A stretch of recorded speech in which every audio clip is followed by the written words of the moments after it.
Et coucou la team Poisson, j'espère que vous allez tous et toutes bien. Donc on y va pour votre guidance du mois de novembre 2024, donc guidance générale et sentimentale pour le signe solaire, ascendant et lunaire. J'espère que vous allez tous bien, que vous êtes ravis de me retrouver, en tout cas moi c'est le cas.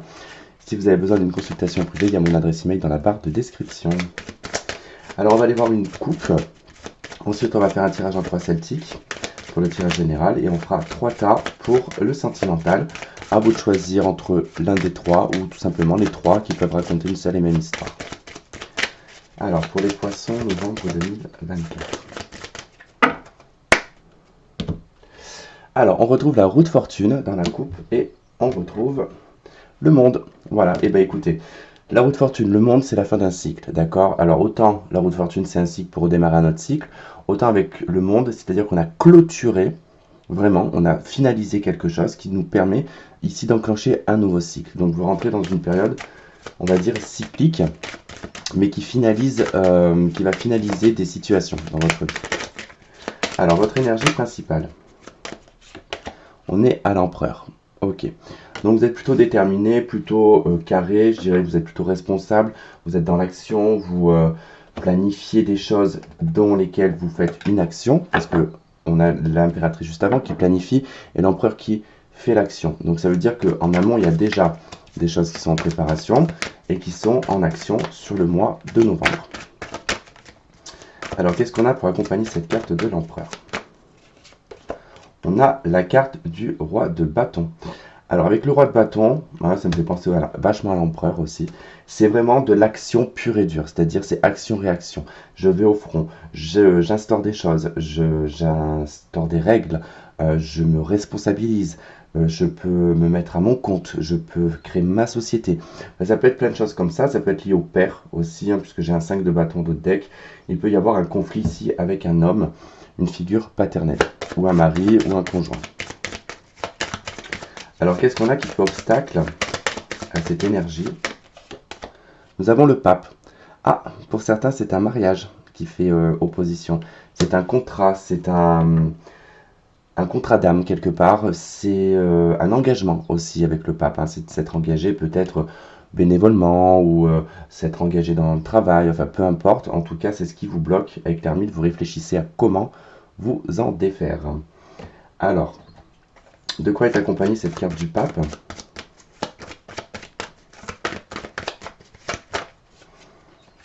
Nous avons la carte de la reine d'épée. Donc ouais, c'est un problème administratif ici, c'est un problème légal, c'est un problème au niveau des responsabilités avec le pape et la reine d'épée. Ça veut dire qu'il y a eu une signature, il y a eu un contrat, il y a quelque chose qui a été instauré et qui doit être obligatoirement passer par la case de nouveau administratif, de nouveau par peut-être du juridique ou ce genre de choses. Alors ce que vous souhaitez pour ce mois de novembre. Alors je suis désolé si je parle du nez, mais bon, ceux qui me connaissent depuis 5 ans maintenant, voire 6, vous savez que je suis enrhumé 360 jours sur 365, puisque j'ai un nez complètement éclaté. Surtout que j'ai le nez cassé depuis très longtemps et que je devrais me le faire refaire et que j'ai qu'une narine qui fonctionne. Bon, et là comme je suis enrhumé, évidemment, j'en ai plus aucune qui fonctionne. Allez, donc, qu'est-ce que vous souhaitez pour ce mois de novembre? La lune, ouais, vous aimeriez y voir un petit peu plus clair quand même. Vous aimeriez que votre état émotionnel soit un peu plus réaliste, sortir peut-être aussi d'un peu des faux semblants, des illusions, d'une fausse croyance avec le jugement de deck. Peut-être pour certains, vous croyez que vous avez l'espoir peut-être qu'un ex revienne, mais bon, on sait comment ça marche. Ça fait suffisamment longtemps que je suis sur YouTube qu'il y a ces histoires de retour d'ex que l'on voit jamais revenir. Alors, qu'est-ce qu'on a pour accompagner cette carte de la lune? Non, ça fait trop de cartes.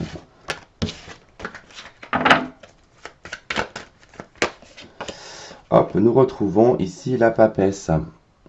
Donc ouais, c'est le passé en fait. Il y a une histoire ici avec le passé dans votre souhait. C'est peut-être vouloir rétablir le passé, vouloir connaître la vérité, vouloir avoir des réponses en fait à vos questions sur votre passé. La papesse, c'est tout ce qui est caché, tout ce qui est discret. Alors il y a peut-être quelque chose qui est caché, qui est discret, qui est en soum-soum, que vous aimeriez peut-être continuer ou peut-être arrêter ou divulguer ou peu importe, je ne sais pas. En tout cas, qu'est-ce qui va vous aider à y parvenir? C'est marrant, il y a aussi le souhait de vouloir avoir une très bonne intuition. Alors vous êtes un signe quand même déjà très intuitif. Nous avons l'étoile. Ce qui va vous aider, c'est d'être libre, de faire les choses comme vous le souhaitez. Le pendu, c'est regarder les choses sous des angles différents. Prenez du recul et observez bien parce que dites-vous bien que vous n'êtes pas forcément retenu. C'est peut-être purement illusoire. Vous avez peut-être l'impression d'être retenu, d'être coincé, mais c'est purement illusoire puisque on vous dit ici que c'est en ayant une liberté que les choses vont se débloquer. Alors de quoi s'accompagne cette carte de l'étoile?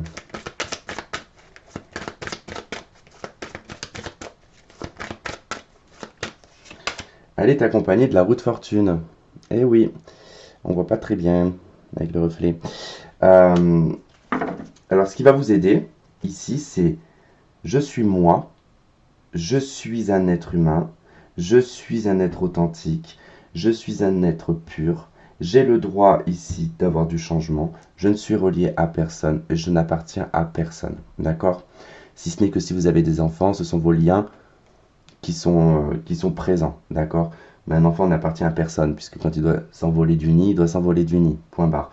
Mais ça reste votre enfant. Mais là, en l'occurrence, je ne pense pas que ça parle de ça. Je pense que ça parle plutôt d'une situation dans laquelle vous êtes bloqué, soit par un contrat professionnel, soit par un engagement tel quel ou affectif et sentimental, et que vous souhaitez ici ce changement, et pour ce changement, il va falloir être la plus authentique, la plus ouverte possible pour enclencher le chariot, pour aller de l'avant. Allez, dans votre passé proche, et ben voilà, c'est fait. On a la maison Dieu et nous avons les amoureux en d'autres decks. Il y a eu un choix. Il y a alors l'amoureux et la maison Dieu, ça a été un secret qui a été révélé par rapport à un adultère, qui a eu une tierce personne. Soit vous avez vu ça de par votre conjoint, soit même dans le travail, on vous a peut-être promis un poste et au final c'est quelqu'un d'autre qui l'a eu. Vous étiez peut-être deux dessus, vous l'avez pas eu. En tout cas, ça a été un chamboulement, ça a été un bouleversement. Alors, il faut savoir que la maison Dieu, c'est toujours pour du bon. Hein. Si ça arrive, c'est parce que c'était pas la place, c'était pas la bonne place, c'était pas le bon moment. Alors, de quoi est accompagnée la maison Dieu? De toute façon, la maison Dieu, c'est ce qui vous amène à l'étoile. Hein. Donc, vous êtes passé déjà par la maison Dieu. Maintenant, il ne reste plus qu'à devenir une étoile. Nous avons la 8 de bâton. Ouais, ça a été assez précipité, ça a été assez rapide, ça a été verbalisé, ça a été par un coup de fil, ça a été par SMS. En fait, c'est quelque chose, en fait, ça a été un chamboulement en fait qui a été soit c'est arrivé d'une rapidité sur laquelle vous n'avez même pas pu avoir le temps d'assimiler ou d'encaisser ça, et ça a été un effondrement, soit ça a été par un SMS, soit par un email, soit par un coup de fil, et là ça vous a mis KO, complètement KO. Alors, dans l'avenir proche, on a le battleur. Nouveau départ, nouveau commencement. On a le mat avec, nouvelle vie. Vous décidez ici, c'est même pas de choisir un outil pour aller vers un autre outil. Enfin, c'est pas de sortir d'un outil pour aller vers un autre outil. C'est que là, vous balayez complètement la table du battleur et vous recommencez tout à zéro.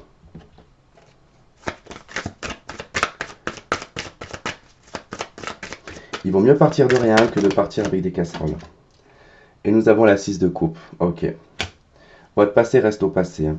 Vous gardez les bons souvenirs de votre vie, vous gardez les bons souvenirs que vous avez pu vivre au sein professionnel ou au sein d'une relation ou au sein familial. En tout cas, vous gardez les bons souvenirs, mais vous savez que le passé, c'est le passé et que vous décidez désormais d'avancer. Alors, dans votre résultat, qu'est-ce qu'on a dans le résultat?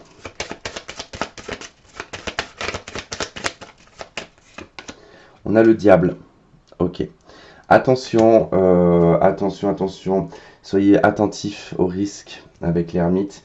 Regardez bien les choses correctement. Lisez bien entre les lignes.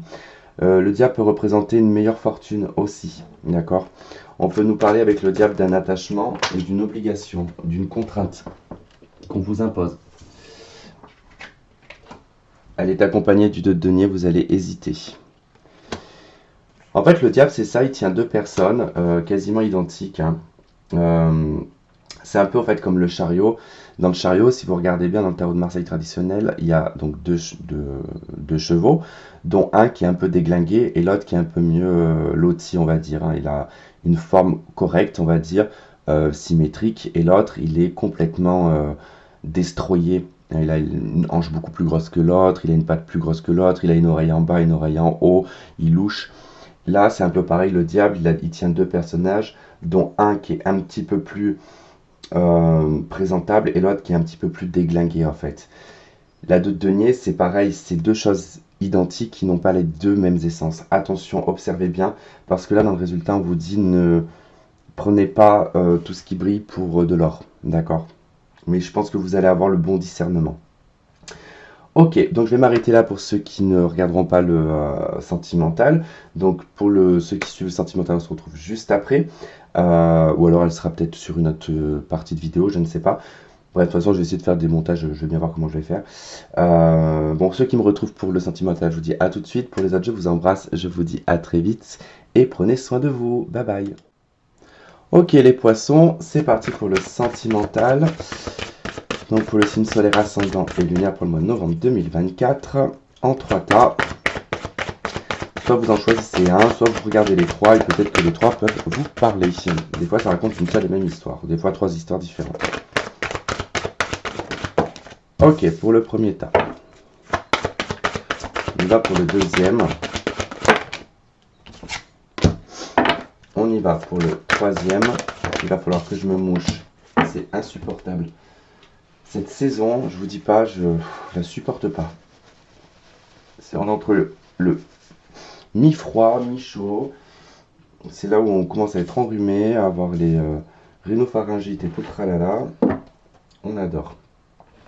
2 cartes de la triade pour chaque tas.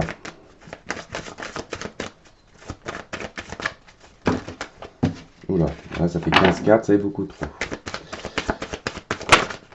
Hop, et d'une.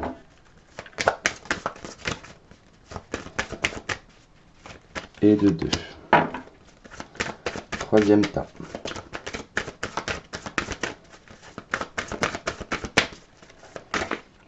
Hop. Troisième tas.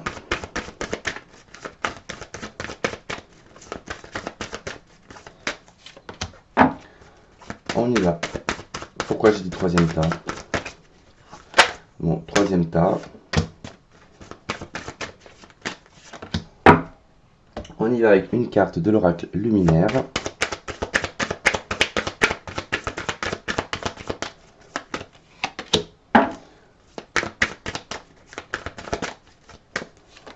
Ah, 22. Et troisième tas. 22 aussi. J'enlève mon gilet parce que j'ai beaucoup trop chaud. Hop. Alors donc on y va pour le premier tas. Alors nous avons la carte de l'isolement. Il est temps de se déconnecter du monde. Alors que vous soyez en couple, célibataire ou dans l'attente d'un ex-partenaire, profitez de ce moment d'isolement pour vous retrouver avec vous-même, pour vous reconnecter à la nature, pour vous reconnecter à votre essence, vous reconnecter à la source. Mais également pour certains, il est aussi question ici de s'isoler ensemble, hein. Peut-être de s'éloigner, faites garder vos gosses par, je sais pas, des amis ou pendant les vacances scolaires. Qui foutez-les en centre aéré, foutez-les dans la cave, je rigole. Mais voilà, il y a un besoin comme de se retrouver ensemble, de se retrouver à deux si vous êtes en couple. Alors avec la triade, nous avons la carte de la clé, qui nous parle de la solution, hein, et on a la carte de l'âme.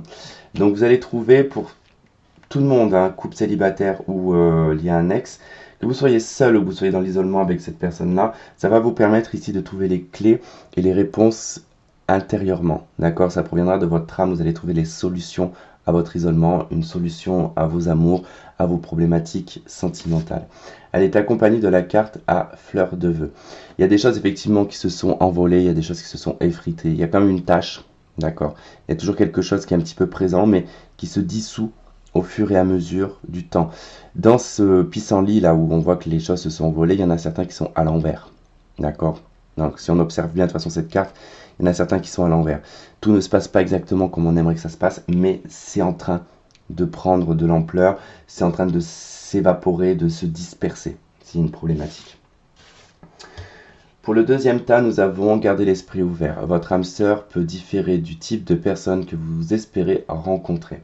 Cette carte-là, elle indique que on peut avoir des critères de recherche dans ces relations, simplement parce que c'est l'image du père qu'on a eu quand on était enfant, c'est l'image du premier amour qu'on a pu avoir quand on était adolescent, c'est les fausses croyances, hein, c'est-à-dire que des fois on vient d'un milieu social où on a l'impression que on peut avoir que ce type de personnes. Parfois on a peu confiance en soi, donc on va choisir des personnes qui ont peu confiance en eux pour justement qu'on ne se sente pas dévalorisé. Et des fois on se trompe vraiment sur nos critères de recherche. Alors avec la triade, vous avez la carte du silence et vous avez la carte de la tentation. Pour moi ici, alors soit il y a quelqu'un qui vous plaît mais vous osez pas y aller parce que c'est pas le genre de type de personne à la base, vous ressentez un feeling, quelque chose, et vous dites mais wow, physiquement c'est pas du tout mon type, c'est pas du tout mon... que ce soit même professionnellement ou que ce soit dans son caractère, c'est pas du tout mon type, et pourtant il y a un truc qui est ressenti, il y a une tentation, ou c'est quelqu'un en tout cas qui vous regarde, que vous ne voyez pas, et qui est tenté ici de venir vous parler, mais qui n'y arrive pas, tout simplement. Avec l'oracle luminaire, nous avons à l'abri du sol. Carte numéro 14, c'est tempérance. Donc ça parle de communication, ça parle d'échange, de compromis, d'accord, de tolérer aussi certaines choses, et de prendre les choses avec douceur. Est accompagné de la carte numéro 17, l'olivier béni. Ici, on nous parle d'espoir, de force de vie. On est sur la 17, c'est l'étoile, d'accord?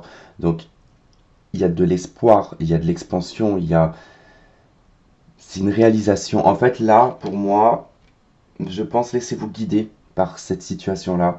Peut-être que là, vous voyez, l'isolement vous apporte la clé, la solution dans votre âme et vous permet ici peut-être de disperser vos critères, peut-être de disperser vos fausses croyances, les choses qui sont imprimées à l'intérieur de vous. Il y a comme une réinitialisation en fait. Et en fait, on vous propose quelque chose d'assez intéressant quand même.